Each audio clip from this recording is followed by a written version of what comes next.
Hey, it's Kevin. Welcome back to another Road Warrior video update. Excuse me a second while I scratch my nose.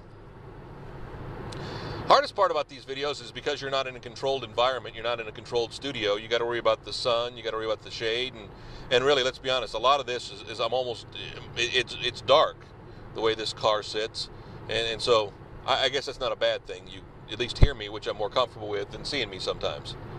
One thing I've noticed, and you know, driving up and down the road, is as technology has changed and as cars have become safer, I think cars, shape-wise, size-wise, looks-wise, have gotten a little bit more boring.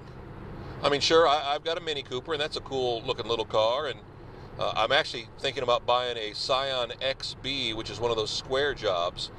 Kind of weird shape. I don't know if it's necessarily pretty. I like the look of it. I like the space of it. I like the size of it. I like everything about it, so I'm thinking about that. But I'm also thinking about buying a new Fiat 500.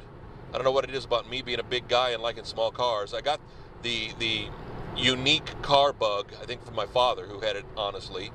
When I was, well, soon to be born back in I was born in 61, but back in 1960, my father had one of the first Sunbeam Alpines in America. And the Sunbeam Alpine, if you've ever seen Maxwell Smart in Get Smart, the first season, that little sporty car he had was a Sunbeam. It was a British car. Later became famous because they put a Ford engine in it. It became the Sunbeam Tiger, which you can still find.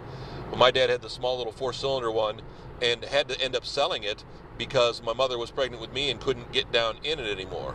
So he had, you know, this Sunbeam while he was in Chicago that were very rare. He also had a couple of other small British cars, a Hillman Husky, which was a small, almost looked like a Mini Cooper station wagon kind of thing that he had back in the late 50s, early 60s.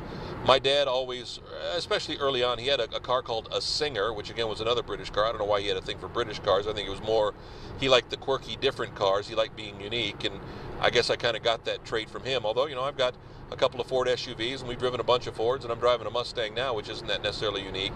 I'm always looking for the unique vehicle, would have multiple vehicles if I could. I don't know if it's hereditary. I know some people don't care and just like, give me a car. It's something to get up and down the road with. I at least like to get up and down the road with a little style, a little panache, if you will.